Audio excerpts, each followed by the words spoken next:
महिलाओं के लिए विज्ञान, स्वास्थ्य एवं पोषण। अब आप सुनेंगे हमारा विशेष कार्यक्रम।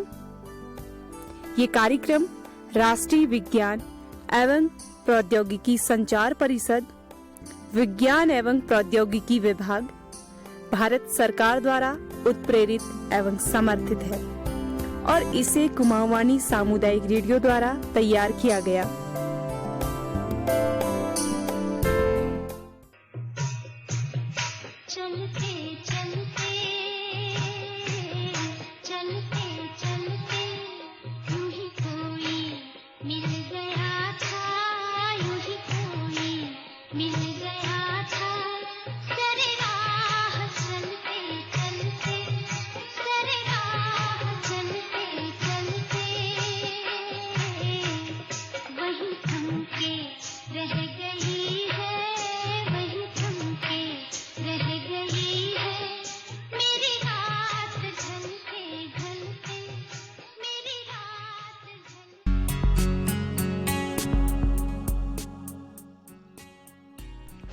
कुमाऊवाणी के सभी श्रोताओं को आपके रेडियो मित्र गोपाल गुररानी का नमस्कार। दोस्तों, आप सब जानते हैं आँखें हमारे जीवन का एक अनमोल अंग हैं। आँखें ऐसी चीज़ें हैं जिससे हम पूरी प्रकृति को देखते हैं, जिससे हम चल सकते हैं, हम आगे बढ़ सकते हैं, हम पढ़ सकते हैं, लिख सकते हैं और तमाम वो चीज़ें जो सुख सुविधा हैं इन आँखों से ही हैं। अगर आँखें ना हो तो फिर क्या है इस दुनिया में, कुछ भी नहीं।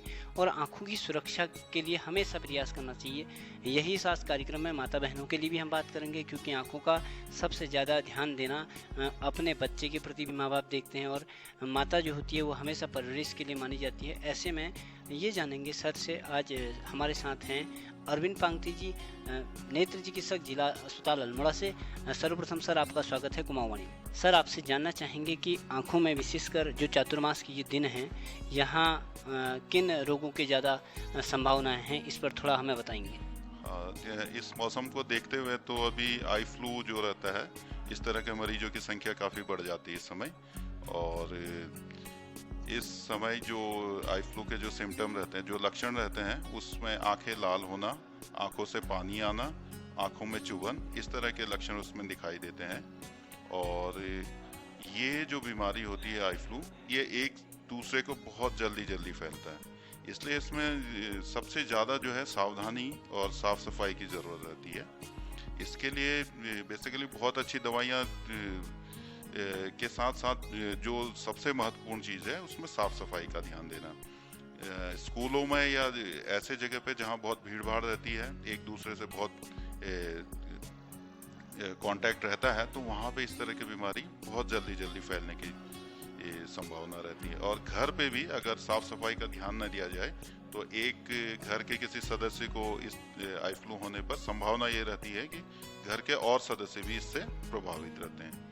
सबसे अहम चीज़ इसमें यह है साफ सफाई। अपने जो भी रुमाल है, तौलिया है, इस तरह की चीज़ों को अपना स्वयं के लिए इस्तेमाल करना है। किसी दूसरों के चीज़ों को साथ में शेयर नहीं करना है। और जब इस तरह की परेशानी आती है तो अमूमन बहुत से लोगों को ये देखा है कि वो कहीं से भी दवाइयाँ ले लेते हैं। इसमें एक जो स्टेरॉइड आई ड्रॉप होती है एंटीबायोटिक के साथ, ये अमूमन बहुत लोग इस्तेमाल करते हैं, लेकिन कई बार जो है वो दवा इस्तेमाल करने से फ़ायदे की जगह नुकसान बहुत ज़्यादा होता है। तो मेरी राय में तो जिनको भी ये परेशानी है, अस्पताल में आके ही आंखें दिखानी चाहिए और उसी के बाद जो है इलाज करना चाहिए। ऐसा भी नहीं है कि जो भी आंखें लाल हो रही है या उससे पानी आ रहा है वो आई फ्लू ही है। उसको लक्षणों को देख के, सब चीज़ों को देख के इसका इलाज किया जाता है। और इसमें बहुत 2-3 एक दवाइयाँ देते हैं जिससे थोड़ा आराम रहता है। ज़्यादातर केसों में आँख जो है पूरी तरह से ठीक हो जाती है। हफ्ता 10 दिन में आँखें जो है एकदम से ठीक हो जाती हैं। सर, जैसा आपने बताया कि आई फ्लू को आजकल बहुत तेज़ी से फैलता है, मैं थोड़ा सा माँ बहनों की ओर चले जाता हूँ। क्या छोटे बच्चों में भी आई फ्लू के लक्षण दिखाई देते हैं? पहले यह जानना चाहूँगा। हाँ, बिल्कुल दिखाई देते हैं। बच्चों में भी काफ़ी होता है। स्कूल के बच्चों में तो खास तौर पे बहुत ज़्यादा दिखाई देता है। ऐसे स्कूलों में जहाँ पे बोर्डिंग्स वगैरह में रहते हैं, वहाँ पे तो काफ़ी शिकायतें रहती है इस तरह की। सर, जानना चाहेंगे कि अगर माता बहनें, अक्सर ये होता है आँखें बच्चे की लाल हो गई तो उनको मलने लग जाती हैं और कहीं न कहीं इस पर मैं जानना चाहूँगा कि क्या जो माँ बहनें घर में उन्होंने कहा बच्चे की आँख बहुत ख़राब हो गई, इसको ज़बरदस्ती रगड़ देते हैं या कुछ ऐसी चीज़ें डाल देते हैं जो ग्रामीण क्षेत्र में लोग कहते हैं इसको डाल दो, उसको डाल दो। कभी-कभी क्या इन चीज़ से नुकसान भी हो सकता है? हाँ, नुकसान रहने की संभावना बहुत रहती है। पहले तो ये रहता है कि काजल वगैरह ये सब चीज़ें नहीं लगानी होती है। कुछ भी चीज़ जो एक दूसरे से फैल सकता है उस तरह की चीज़ें इस्तेमाल नहीं करनी है। जो और तरह के जो यहाँ पे चलन में होता है कि दूध डाल दिया या इस तरह से कभी कुछ और घरेलू दवाइयाँ वगैरह डालते हैं, इनसे बहुत ज़्यादा फर्क नहीं पड़ेगा। उससे अच्छा तो सिंपली जो है दिन में 3-4 बार साफ पानी से आंखें धोने से इससे बहुत ज़्यादा फर्क पड़ेगा। जब आई फ्लू होता है तो उसमें बर्फ़ की सिकाई काम कर सकती है। हाँ, ये ठंडे से जो है वो तो थोड़ा सा लाभदायक ही होता है। ठंडे पानी से आंख धोएं वो काफ़ी सफिशिएंट होता है, वो काफ़ी लाभकारी रहता है। दिन में 3-4 बार साफ पानी से आंख धोएं और इधर उधर ट्रांसमिशन से बचें कि अपना हाथ वगैरह बार बार धोना है, इससे बहुत ज़्यादा फायदा होता है। दे रहे हैं तो यह भी जानना चाहेंगे कि आंखों की सुरक्षा के लिए किन किन बातों पर विशेष ध्यान देना चाहिए, अन्यत्र दिशा पर भी जहां आपको लगता है कि अक्सर आंखें लोगों ने इस कारण से खो दी, यह गलती रही। पहाड़ों में तो ये देखने को मिलता है जैसे आजकल पेड़ पौधे बहुत बड़े होते हैं, ये जिसकी डाल वगैरह अक्सर रास्तों के बीच में आ जाया करती है, तो अक्सर उस चीज़ से बहुत लोगों को चोट लगती है, जिस वजह से उनको अपनी आंखें तक खोनी पड़ती है। जब कभी इस तरह से पेड़ पौधों या पत्तियों से या इस तरह से अगर चोट लगती है तो तत्काल उस समय अस्पताल आना है, घर पे नहीं बैठे रहना है। और इस तरह की बहुत सारी चोट की सबसे ज़्यादा संभावना होती है इस सीज़न में, तो इसलिए यह है कि उसमें लापरवाही की कोई गुंजाइश नहीं है। जब भी चोट लगती है तो तुरंत अस्पताल में आके उसका इलाज कराना सबसे बेहतर है। सर कभी-कभी ये भी होता है कि छोटे-छोटे बच्चे होते हैं, क्योंकि माता बहनों के लिए यह कार्यक्रम विशेष बना हुआ है, तो हम ये जानना चाहेंगे माँ या उसके परिवार के लोगों को छोटे बच्चों पर किस तरह ध्यान देना चाहिए, उनकी आंखें सुरक्षित रह सके।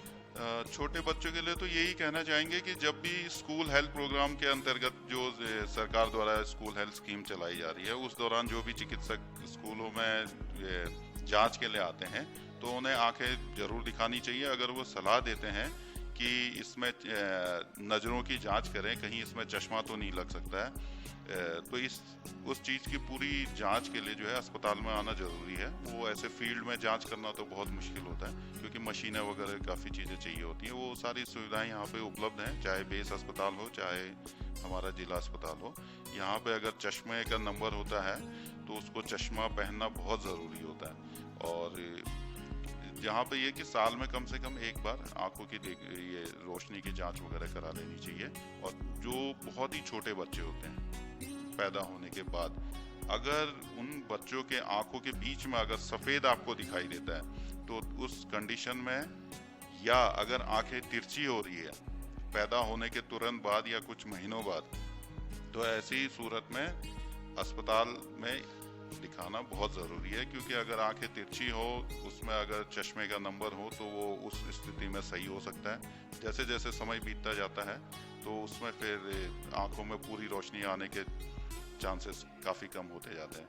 तो अगर सही समय पे सही इलाज हो गया तो तिरछापन भी सही हो सकता है, और अगर तिरछापन किसी वजह से चश्मों से ठीक नहीं हो रहा है तो उसका ऑपरेशन भी संभव है। लेकिन एक उम्र के बाद ये सब चीज़ें काफ़ी मुश्किल हो जाती हैं।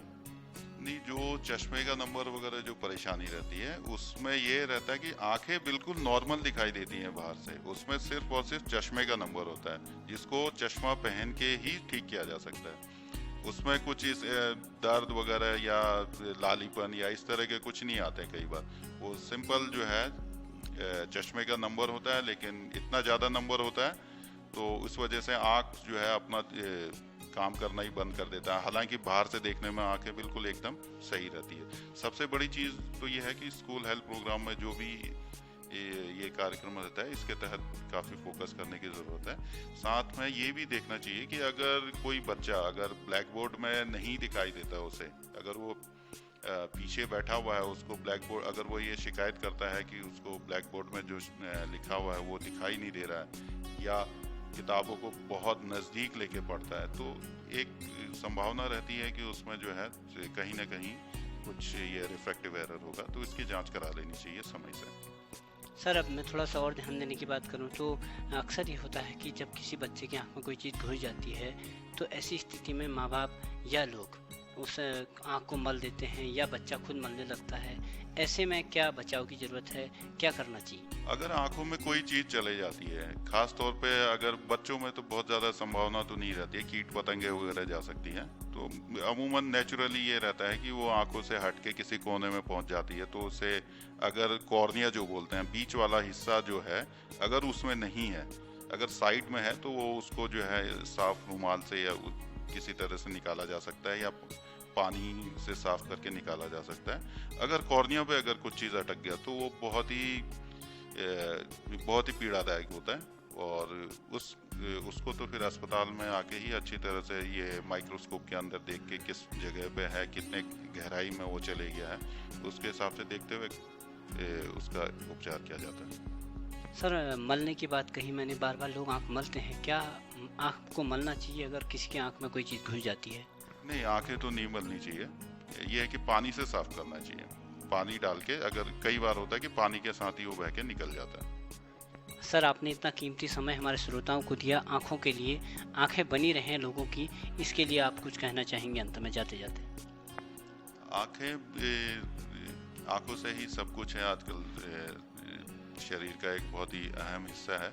जो चीज़ें सावधानी बता रखी हैं इस पूरे इस वार्ता के दौरान, उसका पालन करें और समय समय पे जांच भी कराते रहें। अस्पताल में कई बार कई तरह के कार्यक्रम चलते रहते हैं, चाहे मोतियाबिंद पखवाड़ा हो या काला मोतिया पखवाड़ा हो, स्कूल हेल्थ प्रोग्राम हो। उस समय जब भी इस तरह के कार्यक्रम चलते हैं तो उस समय फ़ायदा जरूर लेना चाहिए। बहुत बहुत धन्यवाद सर, आपने कुमाऊं को इतना कीमती समय दिया। दोस्तों आंखें हैं अनमोल, इस बात को हमेशा ध्यान रखें, क्योंकि एक बार आंख चली जाती है तो उस आंख का लौटना बहुत कठिन हो जाता है।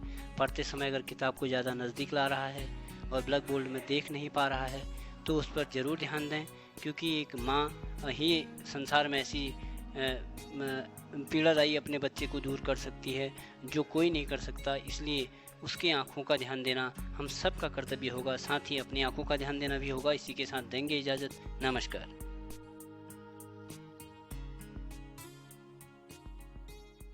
चलता